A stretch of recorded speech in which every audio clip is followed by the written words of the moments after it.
जय श्री सीताराम जी की। स्वागत है आप सभी का हमारे YouTube channel Shri Ramcharitmanas with Diksha पर।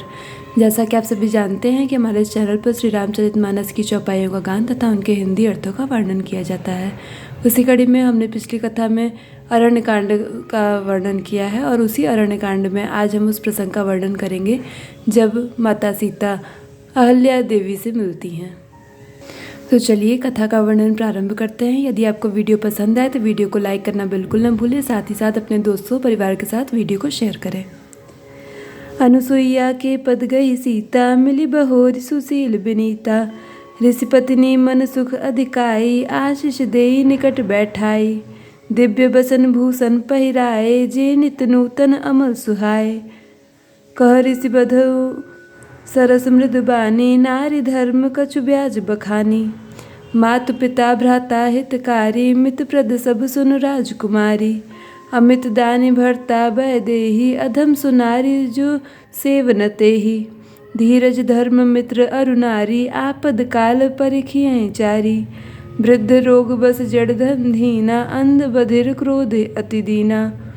ऐसे हूँ पति कर किए अपमाना, नारी पाव जमपुर दुख नाना।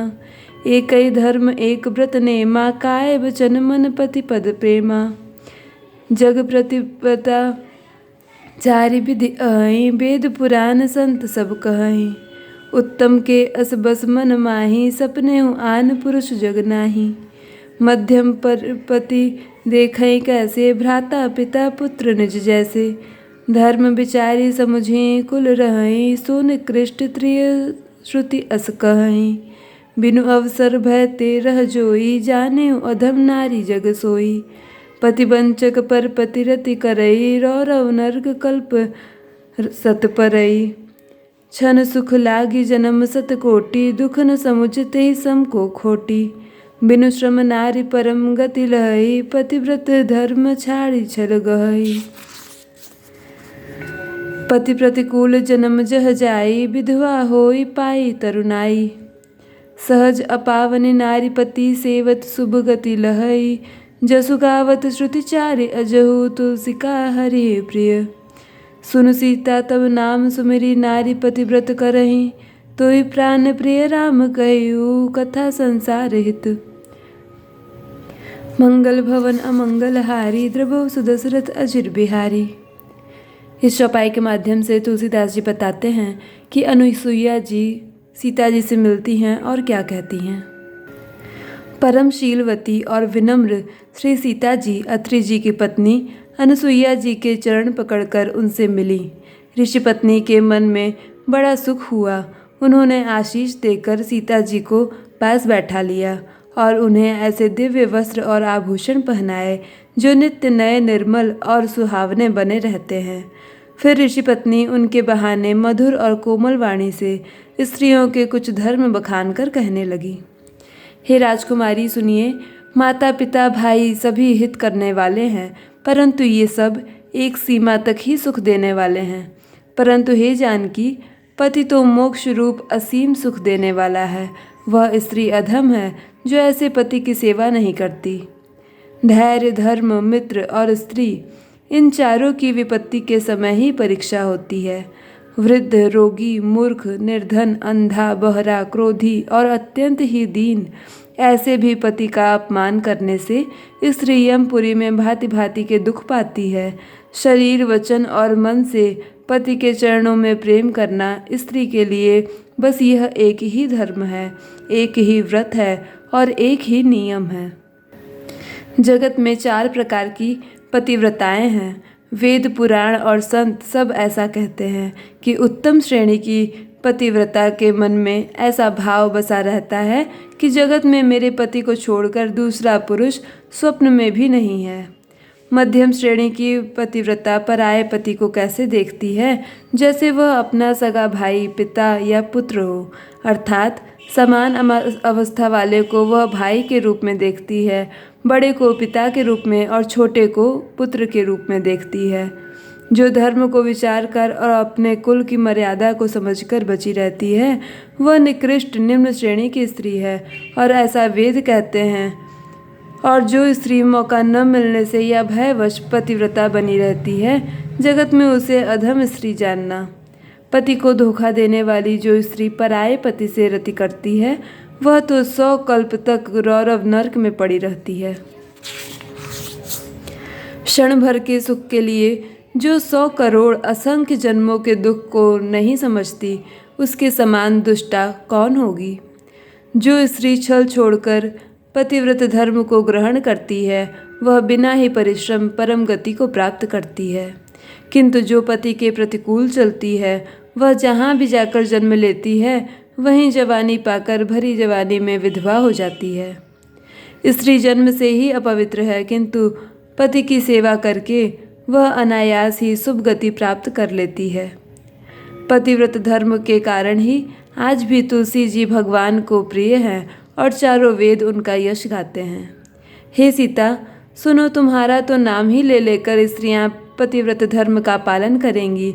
तुम्हें तो श्री रामचंद्र जी प्राणों के समान प्रिय हैं। यह पतिव्रत धर्म की कथा तो मैंने संसार के हित के लिए कही है।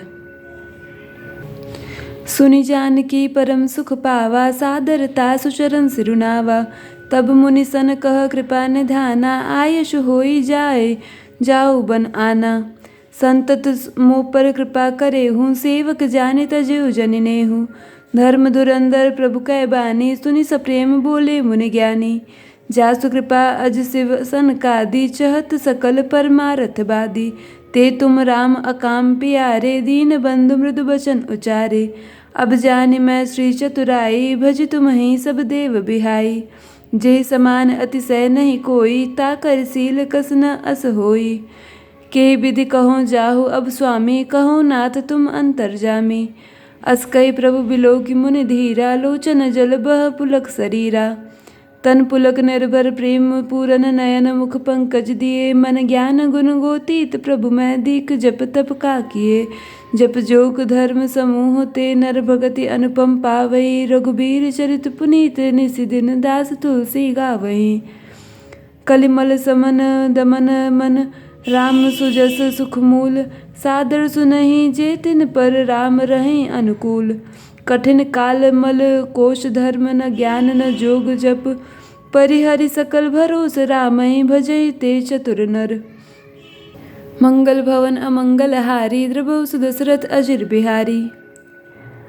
जानकी जी ने सुनकर परम सुख पाया और आदर पूर्वक उनके चरणों में सिर नवाया। तब कृपा की खान श्री रामचंद्र जी ने मुनि से कहा, आज्ञा हो तो अब दूसरे वन में जाऊं। मुझ पर निरंतर कृपा करते रहिएगा और अपना सेवक जानकर स्नेह न छोड़िएगा। धर्म धुरंधर प्रभु श्री रामचंद्र जी के वचन सुनकर ज्ञानी मुनि प्रेम पूर्वक बोले, ब्रह्मा शिव और सनकादि सभी परमार्थवादी तत्ववेत्ता जिनकी कृपा चाहते हैं, हे राम जी, आप वही निष्काम पुरुषों के भी प्रिय और दीनों के बंधु भगवान हैं, जो इस प्रकार कोमल वचन बोल रहे हैं। अब मैंने लक्ष्मी जी की चतुराई समझी, जिन्होंने सब देवताओं को छोड़कर आप ही को भजा। जिसके समान सब बातों में अत्यंत बड़ा और कोई नहीं है, उसका सील भला ऐसा क्यों न होगा। मैं किस प्रकार कहूँ कि हे स्वामी आप अब जाइए, हे नाथ आप अंतर्यामी हैं, आप ही कहिए। ऐसा कहकर धीर मुनि प्रभु को देखने लगे। मुनि के नेत्रों में प्रेमाश्रुओं का जल बह रहा है और शरीर पुलकित है। मुनि अत्यंत प्रेम से पूर्ण हैं, उनका शरीर पुलकित है और नेत्रों को श्री रामचंद्र जी के मुख कमल के में लगाए हुए हैं। मन में विचार कर रहे हैं कि मैंने ऐसा कौन से जप तप किए थे जिसके कारण मन ज्ञान गुण और इंद्रियों से परे प्रभु के दर्शन पाए। जब योग और धर्म समूहों से मनुष्य अनुपम भक्ति को पाता है। श्री रघुवीर जी के पवित्र चरित्र को तुलसीदास रात दिन गाता है। श्री रामचंद्र जी का सुंदर यश कलयुग के पापों का नाश करने वाला, मन को दमन करने वाला और सुख का मूल है। जो लोग इसे आदरपूर्वक सुनते हैं, उन पर श्री रामचंद्र जी प्रसन्न रहते हैं। यह कठिन कलिकाल पापों का खजाना है। इसमें न धर्म है, न ज्ञान है और न योग तथा जप ही है। इसमें तो जो लोग सब भरोसों को छोड़कर श्री रामचंद्र जी को ही भजते हैं, वे चतुर हैं। आज के लिए बस इतना ही। आगे कथा अगली वीडियो में होगी। तब तक हमारे साथ जुड़े रहने के लिए चैनल को सब्सक्राइब करना बिल्कुल भी न भूलें और यदि वीडियो पसंद आई तो वीडियो को एक लाइक ज़रूर कर दें। आप सभी का अंत तक वीडियो देखने के लिए बहुत बहुत धन्यवाद।